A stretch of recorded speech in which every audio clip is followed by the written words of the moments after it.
Talk. Listen to the audio podcast or download today's program at afr.net. You can also read Brian Fisher's columns at onenewsnow.com. If you have any questions or comments, feel free to email us at any time at focalpoint@afr.net. focalpoint@afr.net.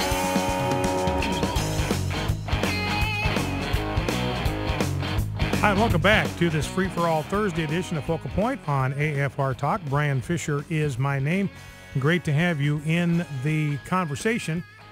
And a couple of items from the Winnable War front just before we go to our special guest. Rick Perry, the governor of Texas, signed today a bill that bans late-term abortions in the state of Texas. He did so proudly. He did so by unapologetically affirming that Texas is a state that is committed to the sanctity of life. This is a bill, remember, that outlaws abortions after 20 weeks of pregnancy when we know from medical science that babies can experience pain. It requires abortion clinics to meet all the same regulations that any kind of ambulatory surgical clinic has to meet. Requires doctors that perform abortions have admitting privileges in local hospitals. So if they run into complications performing an abortion, they can be part of the team that tries to save the life of the mother.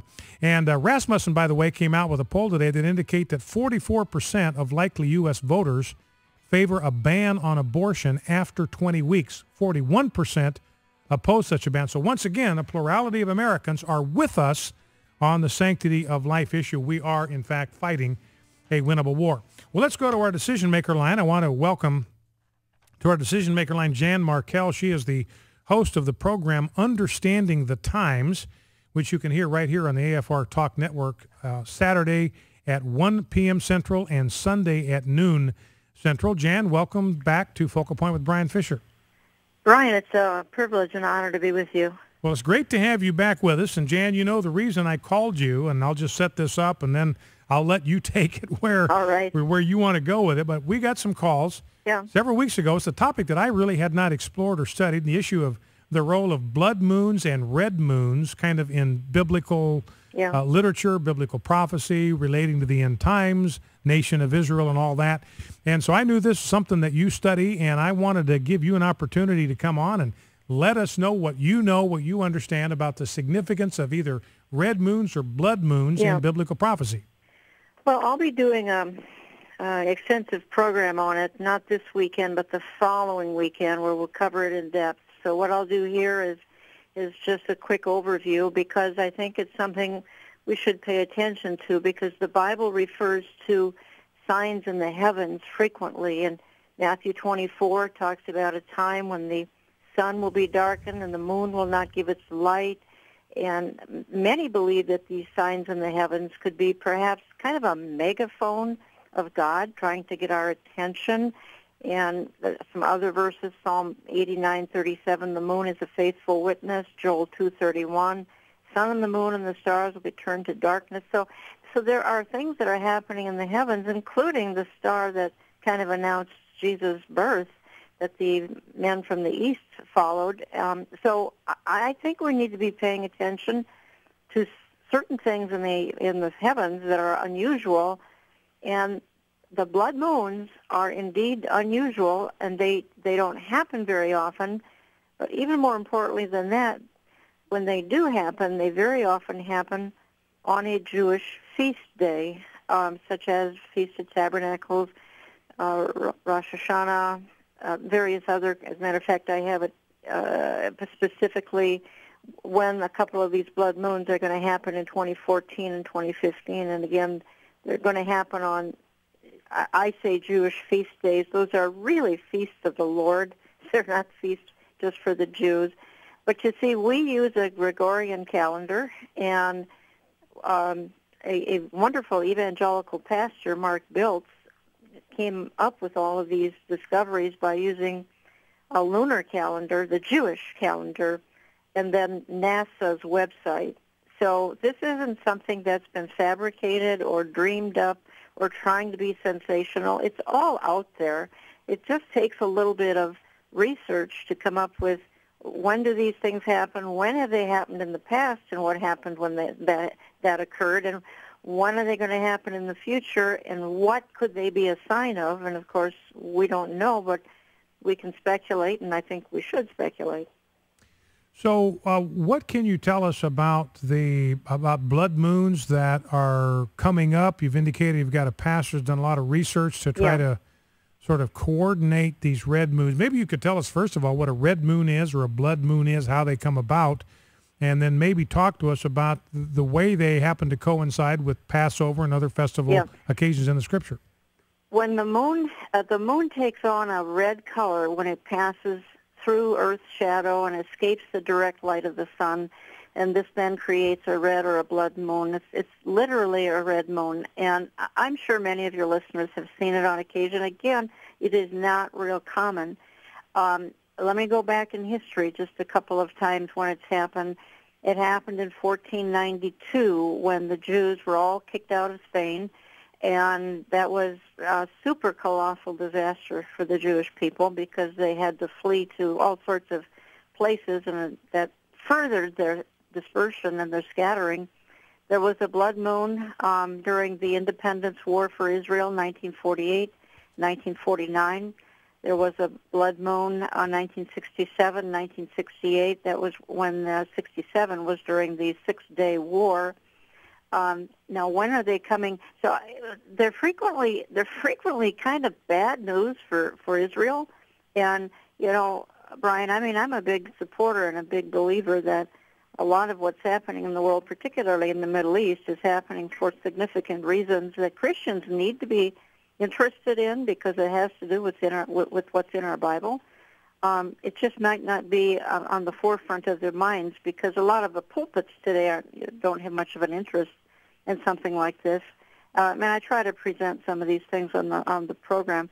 What we have coming up in 2014, the first day of Passover, there's going to be a blood moon that happens to be April 15th.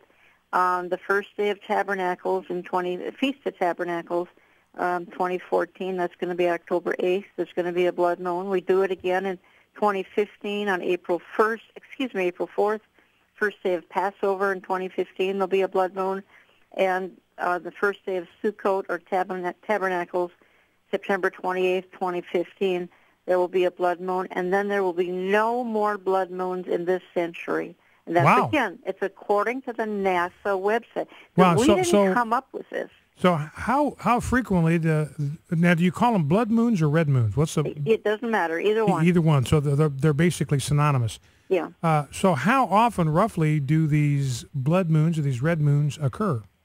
Well, not real often, but what's the intriguing part is when they fall on these Jewish feast days, which are really feasts of the Lord, observed by Israel, but I don't call them the feasts of Israel. I call them feasts of the Lord. They're in the Bible. That's why they're the feasts of the Lord. Well, I guess what's kind of remarkable to me, Jan, is that you've got a number of these that are coming up, coordinated with the feast with Sukkoth, with the Feast of Booths, coordinated with Passover, right? And these blood moons occur on those dates that are biblically significant. And so that's just, to me, if they're fairly rare, you say after you get to past a certain point, there's not going to be another one for the rest of this entire century. Yeah. This isn't a frequent thing. And so it's kind of remarkable that they would happen to fall on these days that are biblically significant. Well, that's, I believe, because it's the Jew who is the sign for almost everything, particularly end-time phenomenon. What God's plans are for the end of the age always revolves around the nation of Israel and the Jewish people.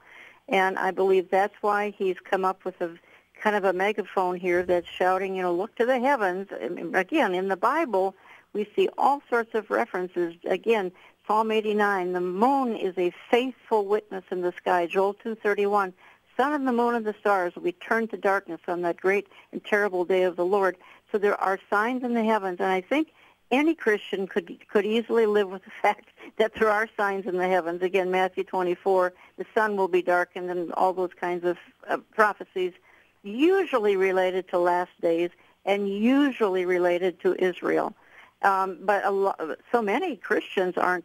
They're just not tuned into these things because, various reasons. Again, sometimes the churches are a little bit silent on these issues, and frankly, Brian, as you well know, people have to turn to Christian radio to get some of this kind of information. Well, and we know the significance of the blood moon just from what Peter said. I'm looking at Acts chapter 2, and this again is a quote from the prophet Joel. Peter is simply quoting Joel, but he's applying it in the age of the Holy Spirit, in the age of Christianity.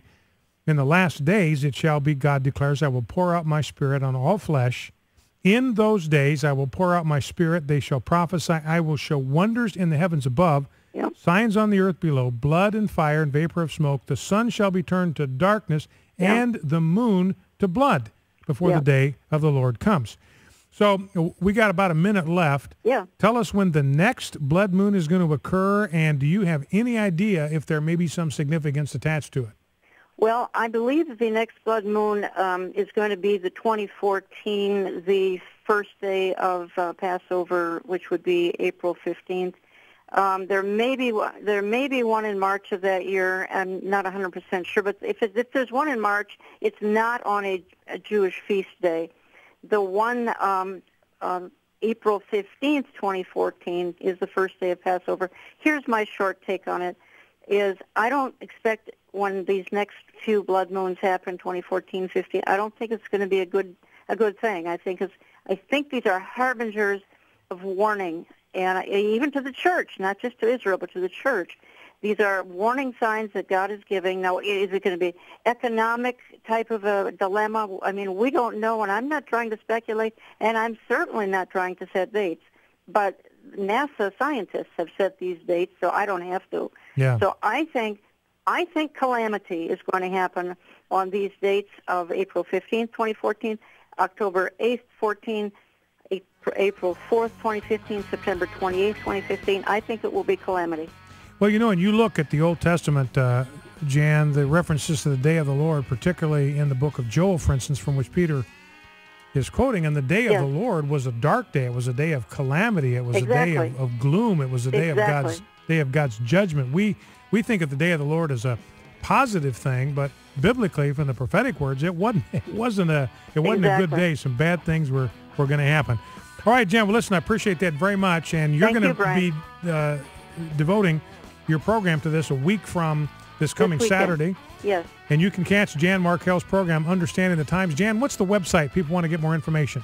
olivetreeviews.org, VIEWS, olivetreeviews.org. olivetreeviews.org. Program airs on AFR Talk Network Saturday at 1 p.m. Central, Sunday at noon Central. Jan Markell, thank you for being with us.